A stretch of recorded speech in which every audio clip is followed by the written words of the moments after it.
Okay, so you want to own a medieval castle town. Start at Leon-Face on the island of Anglesey in the year 1295. It's a thriving Welsh seaport, one of the busiest trading harbors in North Wales, with its own merchants, its own docks, its own centuries of accumulated wealth. Then an English king's officials arrive with orders, and within weeks the entire town is emptied. Every family, every merchant, every shop marched to a patch of unfarmed land 20 miles away and told to start over from nothing, in a new settlement the crown names, without much imagination, New Borough. Back at Leon-Face, English masons start driving foundations into the ground for a new fortress called Beaumaris. And here's the part that should stop you cold. The charter for the new town growing up beside that castle, the one built where Leon-Face used to stand, specifically forbids the Welsh, the very people who built Leon-Face into a port worth stealing in the first place, from ever legally trading inside it. That's not a footnote to this story. That's the entire business model, because a castle on its own does not make money. A castle is a cost center, an enormous one, built from imported stone by imported labor, garrisoned by soldiers who need feeding every single day whether an enemy shows up or not. If you think the economics of a medieval castle town were about tolls on a drawbridge and taxes on passing merchants, you're thinking about the wrong building. The real machine bolted onto every one of these castles wasn't defensive. It was a legally engineered trading monopoly, handed to one group of people and explicitly withheld from the people who already lived there, and it is one of the most ruthlessly effective and most quietly forgotten business models the medieval world ever built.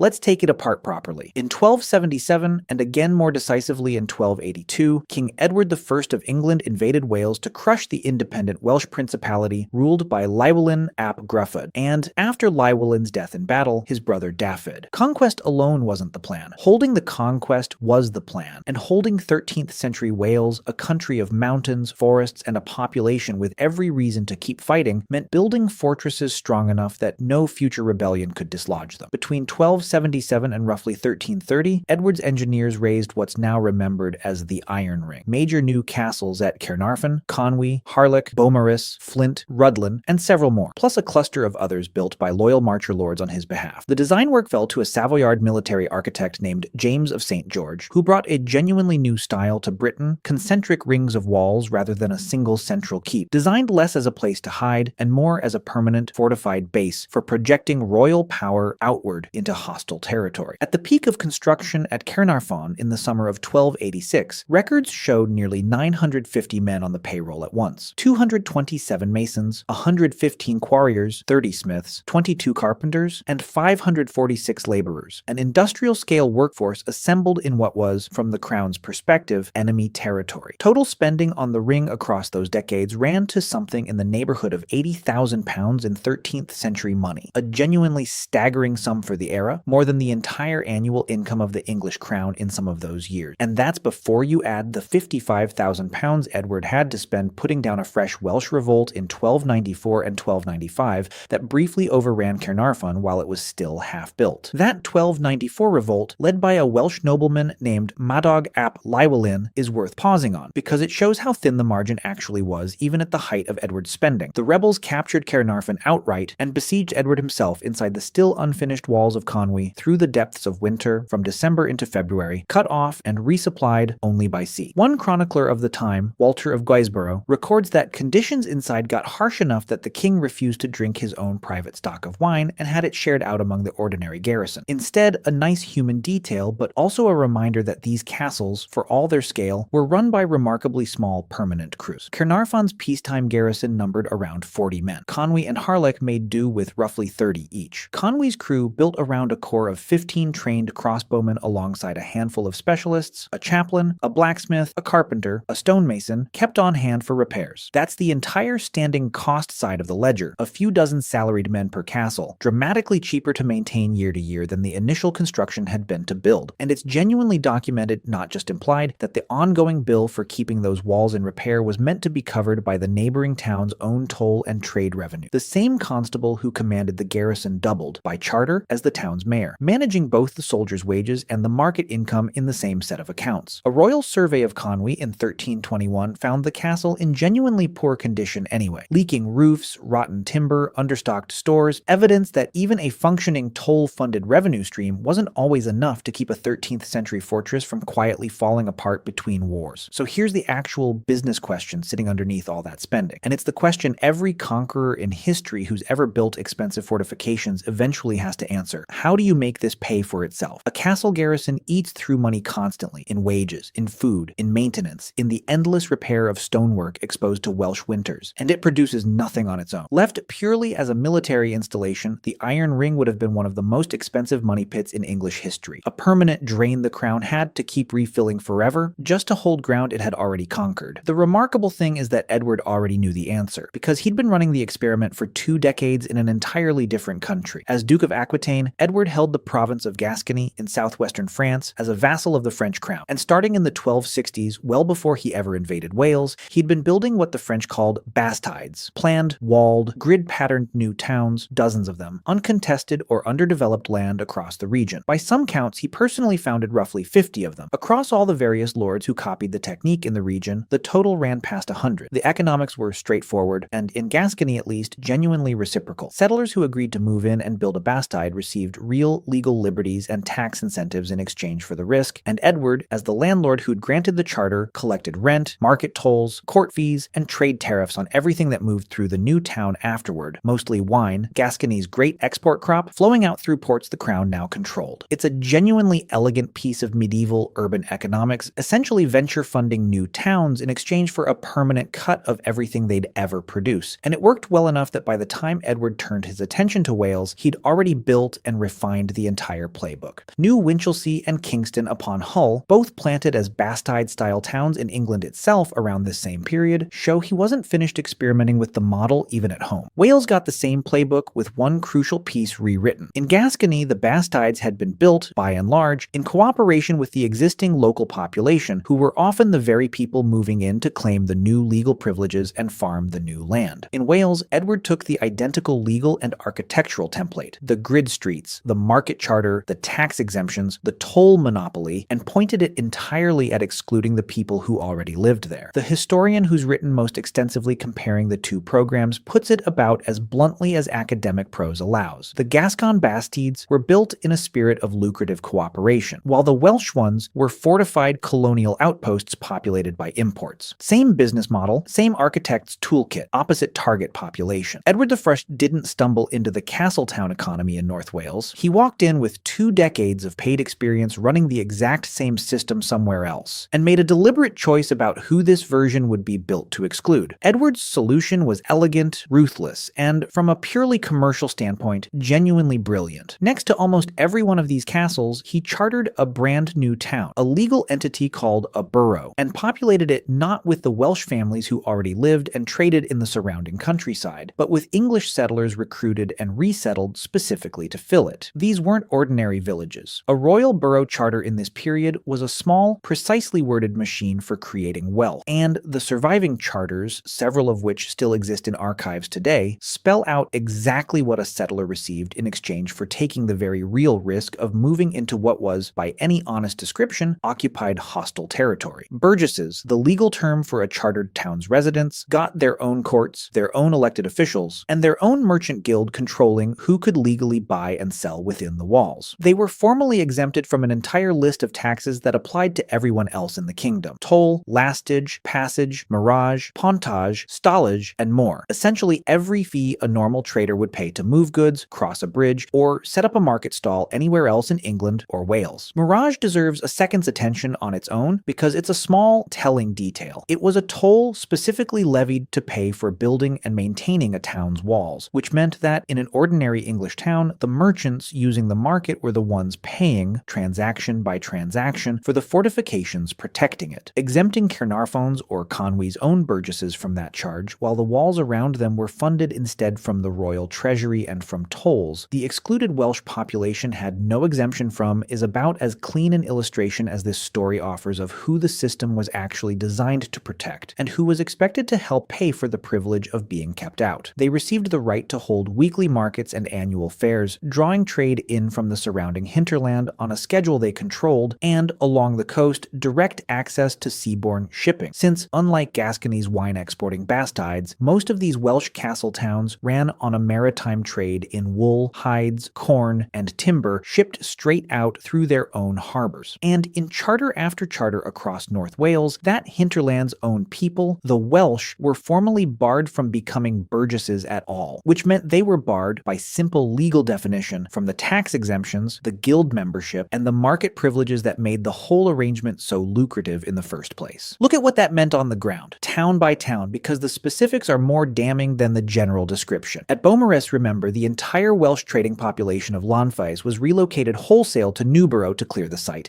and the new borough's charter was, in the words of the historian who's studied these documents most closely, drawn up on the same restrictive terms as Edward's other North Wales castle towns, terms intended to invest civic and commercial rights only in English and Norman French residents. At Conwy, the Abbey of Aberconwy, one of the most important religious houses in native Wales, and the burial place of Llywelyn the Great himself, was demolished, and its monks relocated to make way for the new castle and its walled town. At Denbigh, more than 10,000 acres of the richest farmland in the entire Clwyd Valley were handed over to settlers imported from Lancashire and Yorkshire, while the Welsh families who had actually worked that land for generations were forcibly resettled onto poorer, marginal ground nearby, close enough to watch, too far to benefit. And at Critcheth, a borough charter granted in 1284 was explicit about its economic purpose from the outset. It existed to plant English burgesses on the arable land behind the castle, specifically so they could grow and supply food for the garrison, turning the fortress's own hunger into a guaranteed local customer base for settlers who, again, were the only people legally allowed to sell into it. In 1337, more than half a century after that charter was granted, 3 Welshmen who had quietly settled inside Critcheth's borough were formally expelled, because the town, by the letter of its founding charter, was still meant to be reserved for Englishmen only. Now, put the whole machine together and look at it as a single system, because this is where the real insight sits. Edward I had just spent something on the order of £80,000 conquering and fortifying a country whose own population had every reason in the world to resent him and, given the chance, rise up again. Taxing that resentful population directly to pay off the debt would have been the obvious move, and also close to the worst possible one, guaranteed to fuel exactly the kind of uprising the castles existed to prevent. Instead, the crown imported an entirely new population with no local grievances and everything to lose if royal protection ever wavered, and handed that population, and only that population, the legal machinery to extract commercial value from the region around them, the markets, the toll exemptions, the guild monopoly, the garrison's own food contracts. The Welsh countryside kept producing wool, grain, cattle, and timber exactly as it always had. It just wasn't allowed to sell any of it to the wider world, or even into the nearest town, without going through an English burgess middleman who took his cut, paid his taxes to the crown on schedule, and had every reason to stay fiercely loyal, because his entire fortune depended on the same royal garrison staying exactly where it was. The castle wasn't the profit center. The castle was the insurance policy. The borough charter next door was the business, and the business ran on legally locking the original owners of the local economy out of their own local economy. It worked, in the narrow sense that it worked for a very long time. Chartered boroughs like Caernarfon and Conwy grew into genuinely prosperous trading towns across the 14th century, their burgesses accumulating wealth. Their Welsh neighbors were legally barred from matching no matter how hard they worked or how much land they farmed. But a system engineered that precisely to concentrate resentment in one direction eventually produces exactly the response you'd expect. And it arrived in the year 1400 in the person of a minor Welsh nobleman named Owain Glyndwr. It's worth noting, before we get to the rebellion, that this exclusion wasn't just an informal habit that individual borough charters happened to share. After an earlier Welsh uprising in 1294 and 1295, the one that briefly overran half-built Caernarfon, Edward himself issued a royal ordinance making the policy explicit and general across the whole principality. Welshmen, the order stated, were not to reside in the English boroughs of Wales, not to bear arms inside them, and not to trade anywhere except within them, forcing Welsh producers to funnel every transaction through the very towns that had just been built to exclude them from ownership and profit. This was policy issued from the top, not custom that had simply calcified over time. Glyndwr's rebellion began, on the surface, as a personal land dispute with an English neighbor, but it detonated into the largest and most sustained Welsh uprising in the history of English rule, precisely because the resentment it tapped into had been accumulating, town charter by town charter, for over a century. Welsh forces attacked English-held castles and boroughs across the country,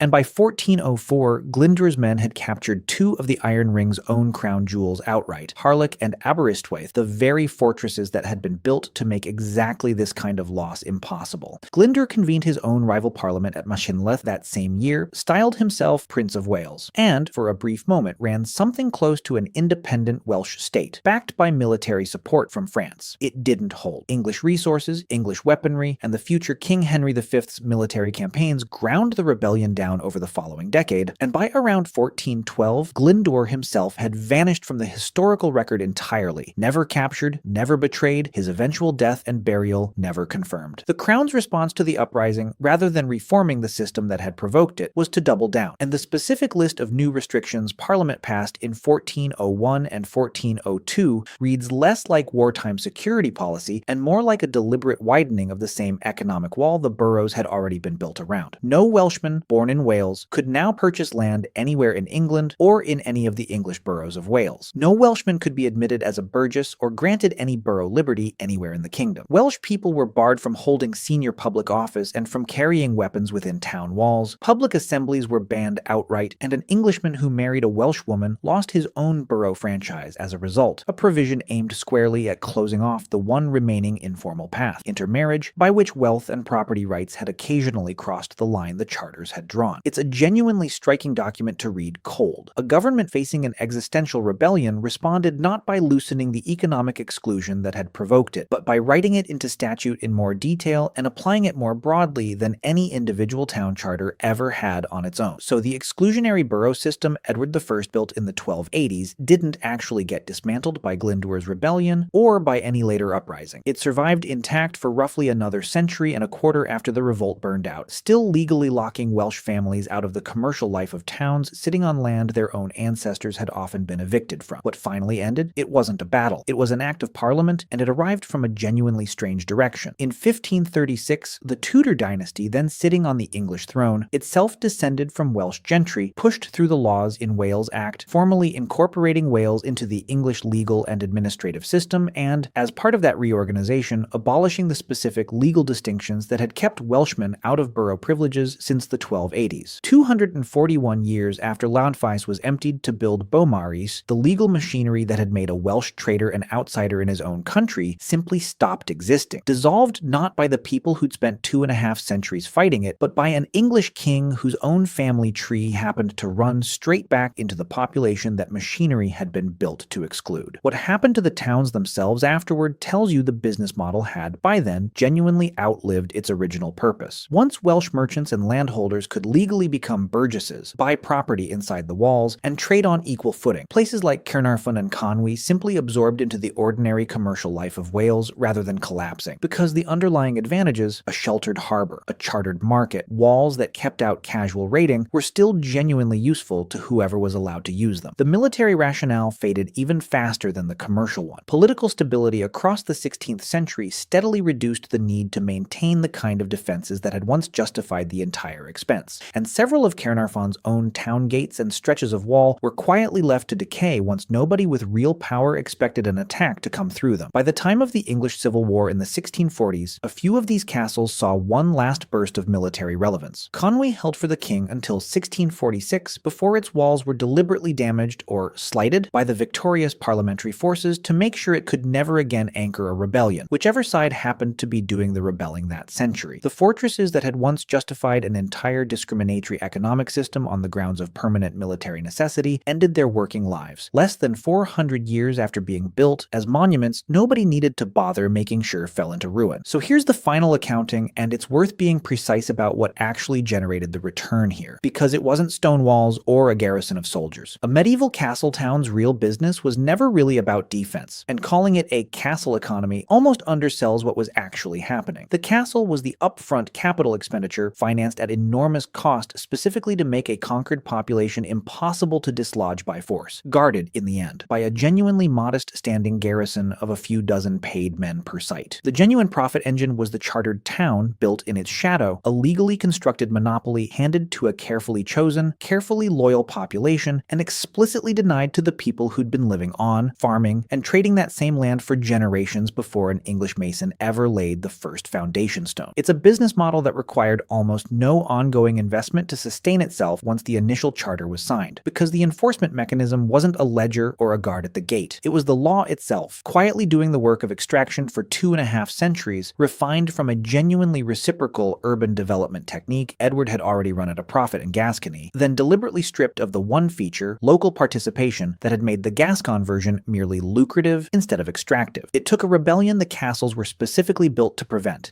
a set of penal laws written to close the last remaining cracks in the wall, and finally a change of royal bloodline nobody in 1283 could have predicted before the system that had made a handful of imported settlers rich off a captive local economy simply legislated itself out of business.